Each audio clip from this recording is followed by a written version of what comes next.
الحمد لله رب العالمين والعاقبة للمتقين والصلاة والسلام على سيد الأنبياء والمرسلين وعلى آله وأصحابه أجمعين أما بعد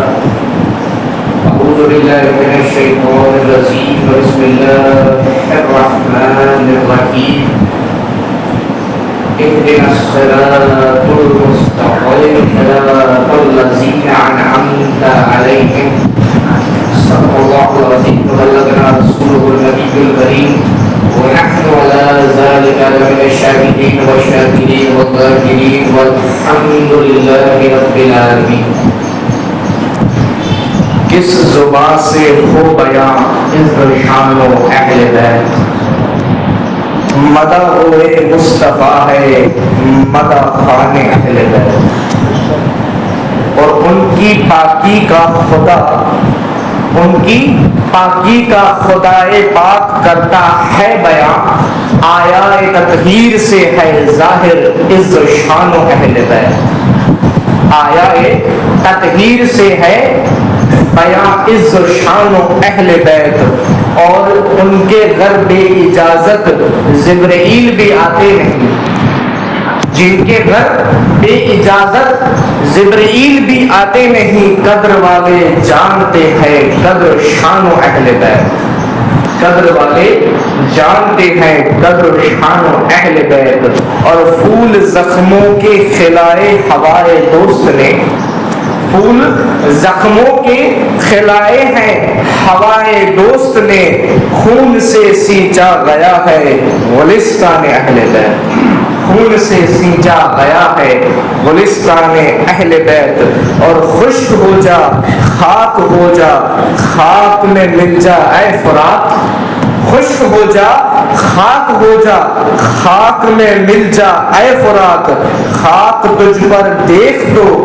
سوکھی زبان ہے اہل بیت، سوکھی زبان اہل بیت. اور بے ادب گستاخ فرقوں کو، بے ادب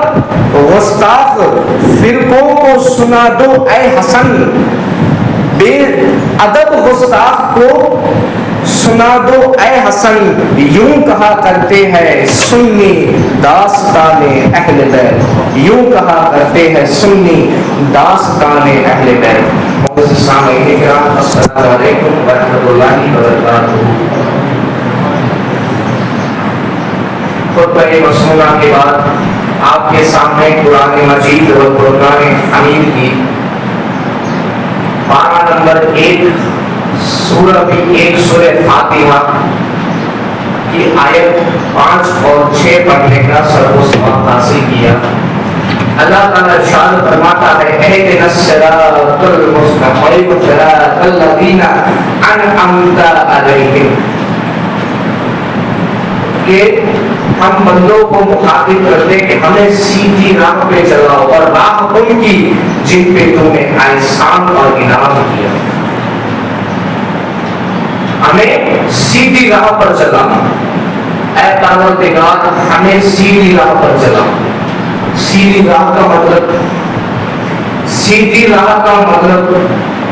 کہ راہ وہ جس راہ پر چل کر آخر میں اللہ تعالیٰ کی وحدانیت، حضور پاک صلی اللہ علیہ وسلم اللہ کے آخری پیغمبر ہے، تمام صحابہ کرام، تمام اہل بیت اطہار، تمام اولیاء کرام، یہ تمام ایمان کے مکمل عقیدے پر پختہ اگر بات ہو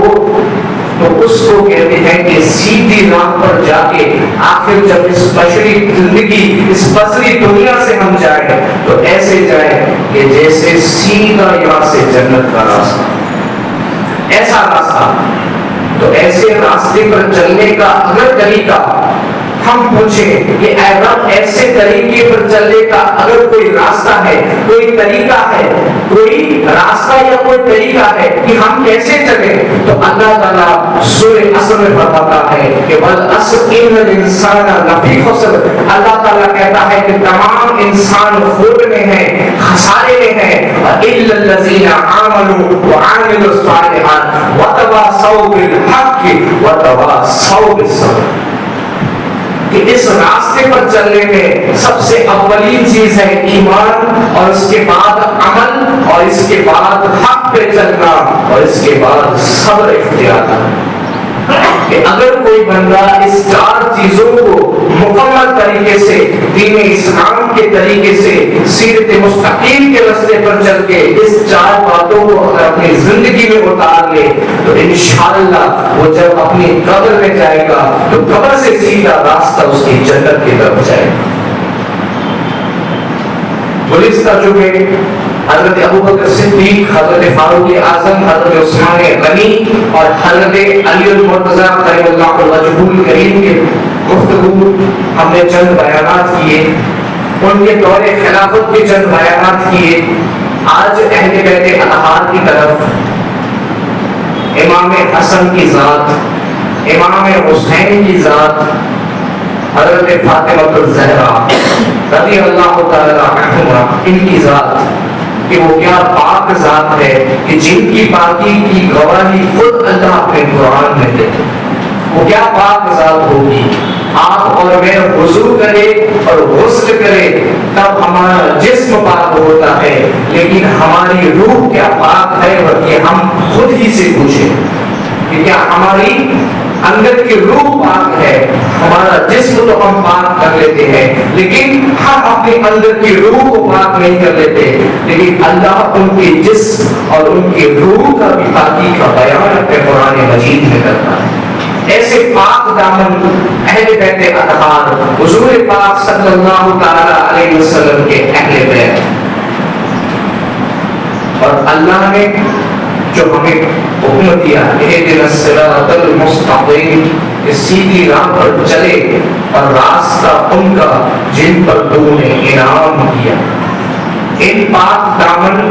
اہل بیت اطہار پر اللہ تعالیٰ نے اسی طریقے سے ایمان اور احسانات کی۔ اللہ تعالیٰ نے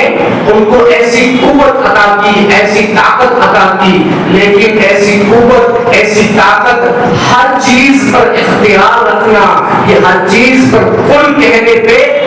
ہر چیز کا مکمل ہو جانا، اس کے بعد بھی کربلا میں صبر کا اور حق کا پاس رکھ کے یہ دکھا دیا امت مسلمہ کو کہ ایمان کے بعد عمل کیسے کیا جاتا ہے، عمل کے بعد حق پہ کیسے ڈٹا رہا جاتا ہے، اور اس کے بعد صبر کا دامن اختیار کر کے سیرت مستقیم پر کیسے چلا جاتا ہے۔ ورنہ یہ جو لوگ کہتے ہیں کہ پیاسے تھے،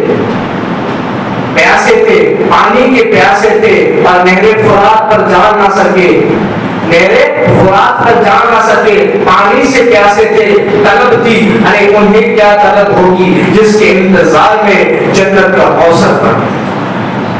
انہیں کیا دنیا کے پانی کی طلب ہوگی کہ جس کے انتظار میں حوض کوثر کا پانی بیٹھا ہو، کہ اہل بیت کے پاس آئے اور میرا گوشت چھپ گئے۔ اور فرات خود طرف گئی تھی خیمے میں آنے کے لیے، یہ تو اللہ کی مشیت تھی، دکھانا تھا اللہ کو، اس زمانے کو دکھانا تھا کہ حق پر کیسے چلا جاتا ہے اور صبر کا دامن پکڑ کر اس سیرت مستقیم پر کیسے چلا جاتا ہے۔ اور یہ قیامت تک دنیا کی مثال بن گئی کہ جب دنیا بنی تب سے لے کر کئی ایسے لوگ آئے جنہوں نے خدائی کا دعویٰ کیا کہ ہم خدا ہیں، اور کئی لوگ ایسے بھی آئے کہ انہوں نے دعویٰ کیا کہ ہم نبی ہیں، لیکن قیامت جب تک آئے گی تب تک کوئی ایسا شخص کھڑا نہیں ہوا جو کہے کہ میں حسین ہوں۔ کسی نے آج تک دعویٰ نہیں کیا۔ وہ شخصیت تھی کیونکہ سب کو پتا ہے ان کی سیرت کیا ہے، کہ ان کو حسین کے مرتبہ پانے کے لیے، خود کو حسین بتانے کے لیے کتنی مشکلیں، پریشانیاں جھیلنی پڑیں گی۔ حسین اپنے آپ کو آج تک کسی نے نہیں بتایا، نہ قیامت تک کوئی بتائے. یہ ان کا مرتبہ تھا اور ان کو اللہ نے انعامات احسانات ان کو اختیار کتنا دیا. حضرت فاطمہ الزہرا رضی اللہ تعالی عنہما ان کو کتنا اختیار تھا. ایک مرتبہ حضرت علی ایک مرتبہ اپنے حجرے مبارک میں آتے ہیں تو غمزدہ ہوتے ہیں، تو وہ کہنے لگے کہ اے میرے شوہر، اے میرے خامد، آپ کیوں غمزدہ ہیں، آپ کو کس غم نے ستایا؟ تو وہ کہنے لگے کہ آج حضرت عثمان غنی نے سب صحابہ کرام کو دعوت پہ اکٹھا کیا، سب کو دعوت کی، سب کو کھلایا، اور اس کے بعد حضور اپنے حجرے سے لے کر حضرت عثمان غنی کے حجرے مبارک تک گئے، اور حضرت عثمان غنی نے قدم گنے 40 قدم ہوئے. عثمان غنی نے سب صحابہ کرام کو دعوت دی، سب کو کھانا کھلایا، اور حضور سے کہنے لگے کہ حضور آپ میرے گھر سے، آپ کے گھر سے میرے گھر تک آئے، آپ کے 40 قدم ہوتے ہیں، میں آپ کے ہر ایک قدم پر 40 غلاموں کو آزاد کرواتا ہوں. اے میری جوزا فاطمہ، مجھے اس غم نے ستایا کہ کاش اللہ نے مجھے مال و دولت عطا کی ہوتی، میں بھی حضور کو دعوت پیش کرتا، ان کے صحابہ کو سب کو دعوت پہ لے کے آتا، اور کہیں میں بھی غلاموں کو آزاد کرواتا. یہ بات حضرت فاطمہ الزہرا کو سہ نہ سکے، اپنے شوہر کا غم کو سہ نہ سکے. اس وقت کی یہ عالم تھا کہ اپنے شوہر کے غم کو، تکلیف کو، ان کے رونے کو سہ نہ سکے. آج کا عالم یہ ہے کہ آج کی عورتیں جب تک ہمارا شوہر روتا نہیں ہے تب تک ان کو چین نہیں آتا. یہ ہمارے معاشرے کا عالم یہ ہو گیا ہے. تو ان کو چین نہیں آیا، وہ کہنے لگے اے علی آپ جا کے حضور کو دعوت پیش کریں، اور تمام صحابہ کرام کو بھی دعوت پہ لے کے آئے. تو علی فرمانے لگے اے فاطمہ، ہمارے گھر پہ تو ایک جو کا خطرہ تک نہیں ہے، ہم بھلا ان سب کی دعوت کیسے کریں گے؟ ماں فاطمہ الزہرا نے کہا کہ آپ جائے دعوت دے کے آئے. حضرت امام علی جا کے دعوت دے کے آتے ہیں. جب واپس آئے دوسرا دن ہوا تو فاطمہ الزہرا کہنے لگے کہ علی وقت ہو گیا ہے، اے حضرت علی وقت ہو گیا ہے، آپ جائیں سب کو لے کے آئے. حضرت علی جاتے ہیں، سب حضور کے ساتھ تمام صحابہ کرام کو اپنے ساتھ اپنے گھر تک لے کر آتے ہیں. اور آنے کے بعد ان کو یہ پتا تھا کہ ہمارے گھر پہ ایک جو کا خطرہ تک نہیں ہے. لیکن جب وہ گھر پہ آتے ہیں، اس سے پہلے ماں فاطمہ الزہرا رضی اللہ تعالی عنہما اپنے رسولے میں اب مصلی بچھاتی ہے، 2 رکعت نفل ادا کرتی ہے، اور اللہ سے التجا کرتی ہے کہ اے میرے رب، تو نے قرآن میں فرمایا ہے کہ اپنے خامد، اپنے شوہر کو غمزدہ نہ دیکھو، اس کی تکلیفوں میں اس کا ساتھ دو. میں نے تیری پاسداری، تیرے کلام پاک کی پاسداری کی ہے، اب لاز رکھ لے، لاز رکھنا تیرا کام ہے میرے مولا. اتنے میں ہی اللہ تعالیٰ جبریل امین کو حکم دیتا ہے، فرشتوں کو حکم دیتا ہے کہ تمام جتنی بھی جنت میں جتنی بھی غذائیں ہیں، جتنی بھی کھانا ہے، فاطمہ کے گھر تک پہنچایا ہے. کھانا جنت سے اترا. اور حضرت علی سب حضور کے ساتھ سب صحابہ کرام کو اپنے گھر میں بٹھایا، اور جب رسولے کی طرف دیکھنے گئے، انتظام بلا کیا ہے میں بھی تو دیکھوں. تو رسولے میں جاتے ہی دیکھتے ہیں کہ دنیا کی بڑی بڑی کھانوں کی خوشبو آتی ہے، پورا رسولہ کھانوں سے، غذاؤں سے بھرا پڑا ہے. تو یہ سب جب صاحب حضور کو اور صحابہ کرام کو دیتے ہیں، سب ان کو تقسیم کرتے ہیں، سب کھانے کرتے ہیں، تب حضور پاک صلی اللہ علیہ وسلم فرمانے لگے کہ اے میرے صحاباؤ، اے میرے صحاباؤ، جب عثمان غنی کی دعوت تھی اور یہ آج کی دعوت میں آپ کو پتا ہے کہ فرق کیا ہے؟ تو صحابہ کرام کہنے لگے کہ حضور ہم کو نہیں پتا. یہ فرق یہ ہے کہ وہ عثمان کے گھر کی چکی کا آٹا تھا، اور جو بھی صحابہ کرام ہمیں دعوت پہ بلاتے ہیں وہ ان کی خود کی گھر کی چکی کا آٹا ہوتا ہے، وہ کھانا ان کے گھر میں بنا ہوتا ہے، لیکن مبارک ہو آپ سب کو، اور قربان اس پاک ذات رب پر، اور سب آپ کو مبارک ہو کہ یہ کھانا اللہ نے میری فاطمہ کے صدقے جنت سے اتارا۔ یہ کھانا کسی حضرت علی کی گھر کی چکی کا نہیں بلکہ جنت سے طعام اتارے ہیں۔ میری بیٹی فاطمہ الزہرا کے صدقے اللہ تعالیٰ نے جنت میں سے پورے جنت کے جتنے کھانے کے سب اتارا۔ جب اتنی سی بات پر اتنی بڑی بات کا اختیار ہو کہ جب کھانے کے لیے دعا کرے تو کھانا جنت میں سے آئے، بھلا ان کے لال کبھی کربلا میں بھوکے اور پیاسے بھی رہ سکتے ہیں؟ ان کے لال، ان کے لفظ جگر امام حسین کیا کربلا کی سرزمین پر بھوکے اور پیاسے نام سکتے ہیں؟ نہیں، یہ تو صرف اس دنیا کو دکھانا تھا، اس دنیا کو دکھانا تھا کہ قیامت تک سیرت مستقیم پر کیسے چلا جاتا ہے، ایمان کی طاقت کیا ہے۔ ایمان کے بعد عمل کر کے دکھا دیا کہ آخری وقت تھا لیکن سر سجدے میں تھا، سر امام حسین کا سجدے میں تھا، عمل کر کے بھی دکھا دیا کہ نماز اللہ کی عبادت کا کیا اللہ کی عبادت کتنی اہم ہے، یہ عمل کر کے بھی دکھایا۔ اور یزید کو ہاتھ نہیں دیا، اس کے ہاتھ میں بیعت نہیں کی، یہ حق پہ ٹکا رہنے کا نتیجہ دکھا دیا کہ حق پر اگر ٹکنا ہے تو پھر اپنا گھر اجڑ جائے، اپنی زندگی اجڑ جائے، اپنا خاندان اجڑ جائے، لیکن اللہ اور اس کے رسول کی پاسداری حق سے کرنی ہے۔ اور صبر کا دامن دکھا کر ہمیں یہ دکھا دیا کہ صبر کا دامن کیا ہے۔ اپنے نوجوان بھائیوں، بھتیجوں، بیٹوں کی لاشیں اپنے سامنے ہیں لیکن ایک آنسو کا قطرہ بھی ان کے آنکھوں میں نہیں ہے۔ یہ صبر کا دامن ہمیں دکھا دیا کہ ایسے چلا جاتا ہے ایمان پہ، عمل پہ، اور اس کے بعد حق پہ کیسے چلا جاتا ہے، صبر پہ کیسے چلا جاتا ہے۔ یزید تو آگا مٹ گیا، حسین زندہ تھا، زندہ ہے اور زندہ رہے گا۔ میرا بادشاہ حسین ہے، میرے خواجہ معین الدین کہتے ہیں شاہ است حسین، بادشاہ است حسین، دین است حسین، دین بنا است حسین، سرداد نداد دست دست یزید، مکہ کے بنائے لا الہ است حسین۔ یہ ظلم و ستم کے سامنے اپنے ایمان کو ایسے بجایا جاتا، ظلم و ستم کے سامنے اپنے ایمان، اپنی عمل، اپنے حق اور اپنے صبر کے دامن کو پکڑ کر ایمان کی سیرت مستقیم کے راستے پر کیسے چلا جاتا ہے۔ اور ہمیں بھی یہ ہے کہ ہم بھی ان کے بتائے ہوئے راستے پر چلے، ان کی بتائی ہوئی سیرت پر چلے۔ انہوں نے جتنی قربانیاں دی دین اسلام کو بچانے کے لیے، دین اس کی سب قربانیاں دی، تو ہمیں بھی یہ ہے کہ ہم ان دنوں میں، اس محرم الحرام کے دنوں میں، ہم نہ ایسے کام کریں جو ان کے دلوں کو ٹھیس پہنچائے۔ ہمیں یہ ہونا چاہیے کہ ہم زیادہ سے زیادہ اللہ کی عبادت کریں، حضور صلی اللہ علیہ وسلم پر درود و سلام پیش کریں، سودا کربلا کو سلام پیش کریں، جتنی زیادہ عبادت ہو، جتنی بڑی ہم جتنا بڑے صدقہ خیرات دے سکے اتنا کریں۔ اور امام حسن کی سنت پر چل کے اگر ہم اپنے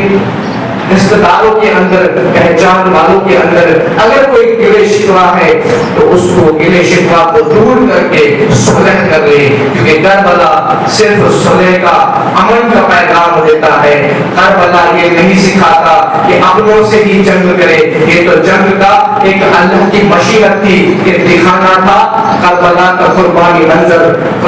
کا منظر دکھانا تھا، ورنہ جو چھری حضرت ابراہیم علیہ السلام کی بیٹے حضرت اسماعیل پر نہ چلی، وہ بلا محمد رسول اللہ صلی اللہ علیہ وسلم کے نواسے حضرت امام حسین پر بلا کیسے چلتی؟ جب حضرت اسماعیل علیہ السلام نے اپنی بیٹی رضی کو اللہ نے زمزم کو حاضر کر دیا، تو اگر میرے امام حسین ایک اشارہ کرتے تو نہر فرات نہیں، اللہ جنت میں سے حوض کوثر کو خیمے میں جاری کر دیتا، حوض کوثر کو خیمے سے جاری کر دیتا، ایک اشارہ ہو جاتا میرے امام، کیونکہ ان کے بلانے کو دنیا کی ہر شے دنیا کی ہر طاقت پر اختیار تھا، بس کل کہنا تھا اور اس یزیدی لشکر کو نصف نابود کرنا۔ یہ تو شان دکھانی تھی اہل بیت کی، ان کی قربانی کی، منظر کی، اور ہم آج ان کی تاریخ کو یاد تو کرتے ہیں، لیکن جس حقیقت کے لیے انہوں نے یہ قربانیاں دی، جس حقیقت کے اسلام کو انہوں نے بچایا، آج ہم اس اسلام کو بہت دور رکھ کے آئے ہیں۔ آج ہم اس سیرت مستقیم پر ان کو مانتے ہیں، ہم اہل سنت والجماعت امام حسین کو مانتے ہیں، لیکن ہم ان کی بتائی ہوئی بات کو نہیں مانتے۔ انہوں نے جو پیغام دیا ہم اس بات کو نہیں مان رہے، ان کی بتائی ہوئی سیرت کو نہیں مان رہے۔ تو ہمیں یہ ہے کہ حضرت امام حسین اور تمام شہدائے کربلا نے جس بات کے لیے، جس دین کے لیے یہ قربانیاں دی، اللہ کی جو مشیت تھی اس کے عوض جو انہوں نے قربانیاں دی، تو ہم اس اسلام کو، اس دین کے راستے پر، سچے راستے پر چلے اور دوسروں کو، ہمارے گھر احباب کو بھی ہم اسی راستے پر چلانے کی دعوت دے۔ وما علینا الا البلاغ وآخر دعوانا ان الحمد للہ رب العالمین۔